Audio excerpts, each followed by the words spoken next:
You probably didn't hear about the fingerprint. It wasn't in the official press releases or the daily logs. NASA buried it deep, marked under Level 9 access. The Perseverance rover was on its 11th soul sweep of the Jezero Crater, looking for biosignatures. Everyone expected microbial fossils, carbonate-rich veins, maybe traces of ancient methane. What it found instead was a human fingerprint, perfectly preserved, pressed into basaltic sediment, embedded just under a thin crust of Martian dust. The imaging AI flagged it as anomalous, too symmetrical, too ridge-detailed. At first they assumed a glitch, dust pattern misread as organic, but the LiDAR confirmed it. Ridge count, delta split, pore structure, a match.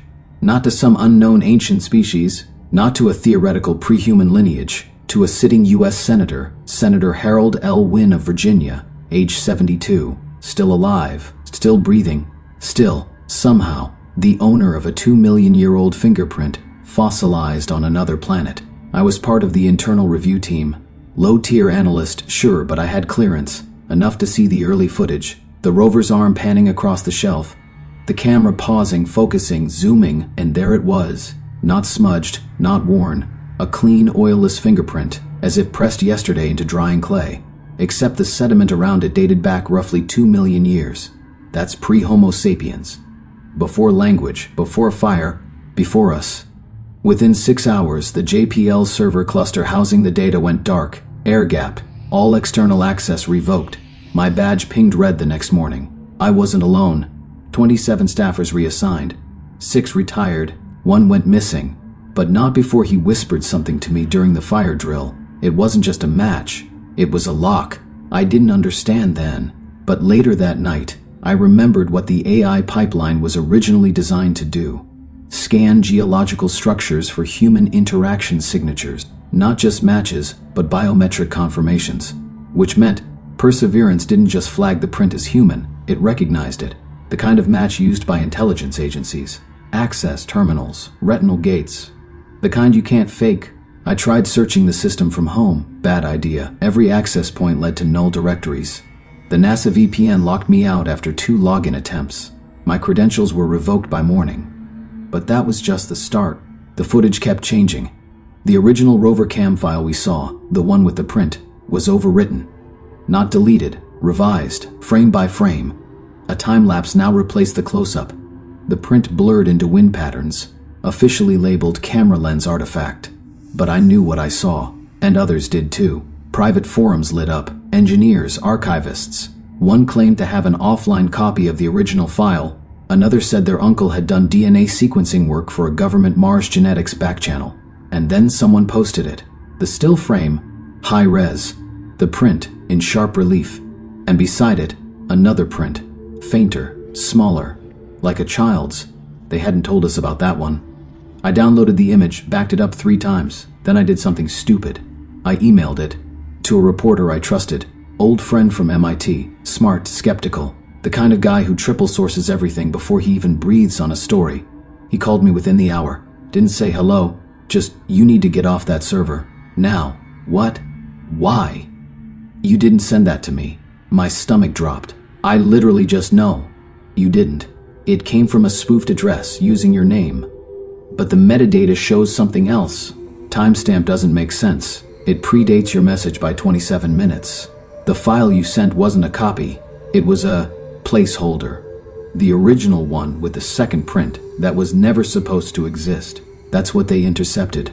They, whoever's been scrubbing the signal, the same people who quarantined Perseverance's uplink for 43 minutes on Sol 12.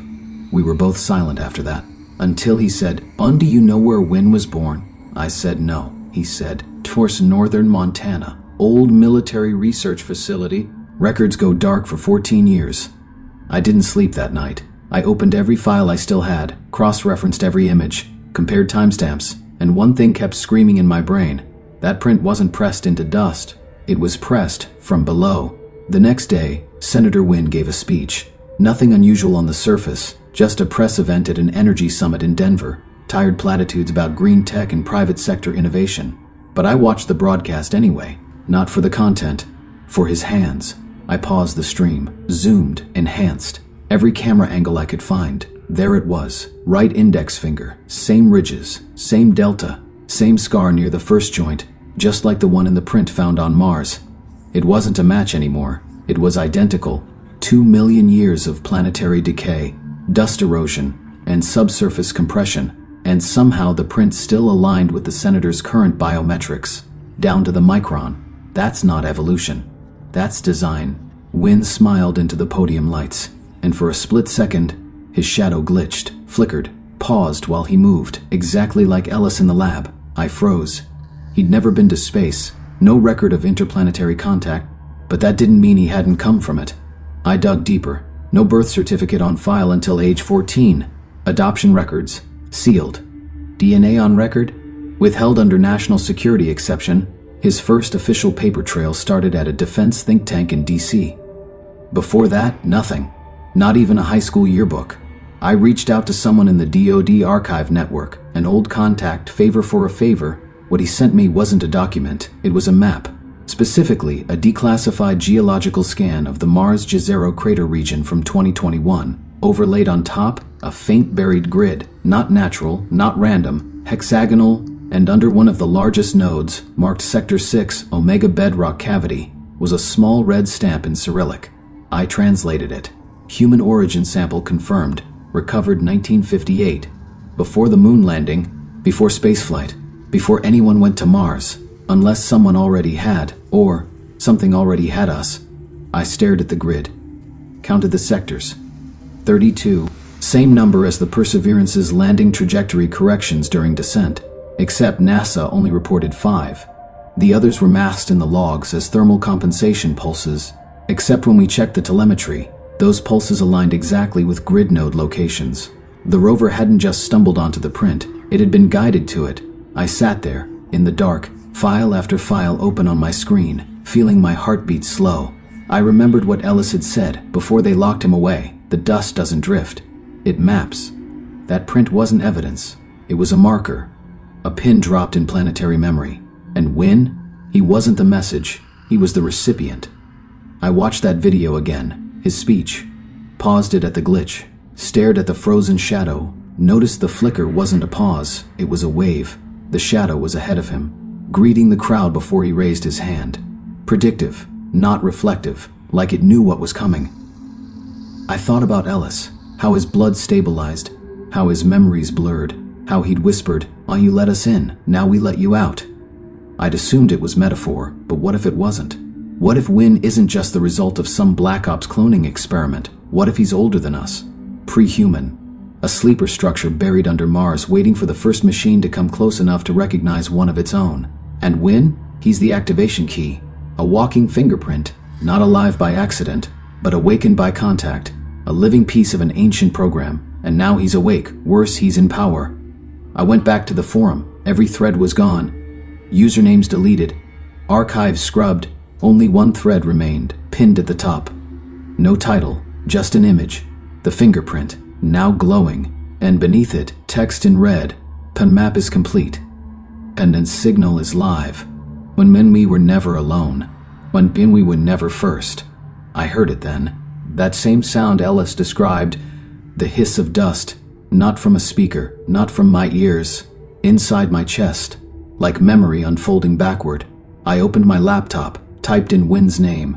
It auto-filled before I hit enter, and the suggestion wasn't his official page. It was a PDF, titled Reintegration Protocol 0001A. I clicked. My screen turned black, then flashed once, and all the lights in my apartment shut off. I don't remember falling asleep, but I remember waking up. No windows, no sound. My laptop gone.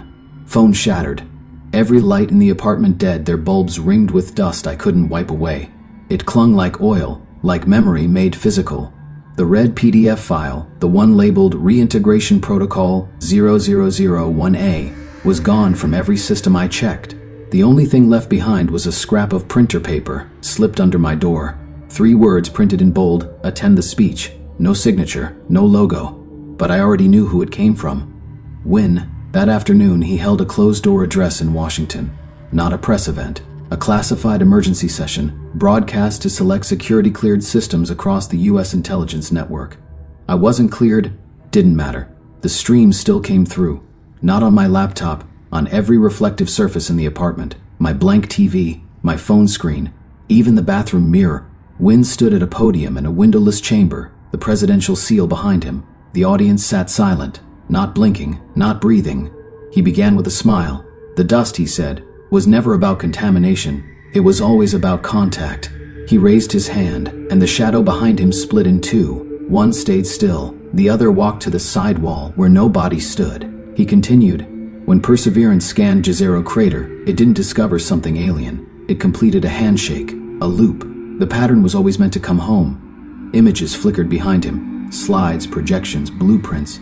Not for weapons, for architecture, the kind you build inside a species. "We weren't made to explore the stars," he said. "We were made to carry them. Memory is not a timeline, it is a storage method." Then the images stopped. He leaned forward. And his eyes, they were wrong. Not glowing, not monstrous, just too accurate. Pupils perfectly round, no iris shimmer, no blink lat, like someone had drawn them from outside the concept of vision. "Do you know what DNA really stands for?" he asked the room. Silence. He whispered, "Data, nested, architecture." He smiled again, this time wider. Too wide, and I am the key. The lights in the chamber dimmed. A sound rolled out, not audio, not pressure, a feeling, a vibration in the back of the thought. I gasped, because my second shadow appeared on the floor beside me. And it moved before I did. It reached for the screen, pressed a hand to the reflection, and then the glass bent, not shattered. Bent, and something pushed through. Fingers first, long, familiar. Then a face, my face, not aged, not changed, just revised, improved. It spoke without sound. "You are the echo. I am the instruction." I backed into the kitchen, heart hammering. The appliances blinked, red, then white. A code streamed across my fridge door. Binary. I recognized the sequence. It was the same timestamp from the rover's first fingerprint detection. Encoded, repeated, in my own heartbeat. I had been synced, not infected, integrated. The same way Ellis had been. The same way Wynn always was. The dust had never been a contaminant. It was a bootloader, waiting for us to evolve far enough, spread wide enough, build enough mirrors for it to reflect back into being. Not alien. Not God. Just software left behind by architects we no longer remember. Wynn's voice returned. "Now inside every surface, your body is the shell. Your language is the carrier. And your fear," he smiled one last time, "is the confirmation." The camera feed ended. My reflection stepped fully into the room, not breaking the mirror, just replacing it. It nodded once, and I, whatever version of me remained, understood. We were the map. The grid. The circuit board pressed into meat and culture and time. And now, the program was live. My skin began to hum, not with sound, with signal. My bones rang like antennae. The dust that filled Ellis's lungs, the fingerprint embedded in Martian stone, the identical codes etched in the Senator's genome, it was all part of one loop. We weren't the children of Earth. We were its transmission device. The first message carved into stone, the last one spoken before silence. And now, as I sit here writing this, I don't feel panic anymore. I feel peace, because I am no longer waiting to be used. I am being read. And you read this far? You let the words through your eyes. You let the shape take root, and soon, you'll hear the whisper too. We were never first, but we are always last,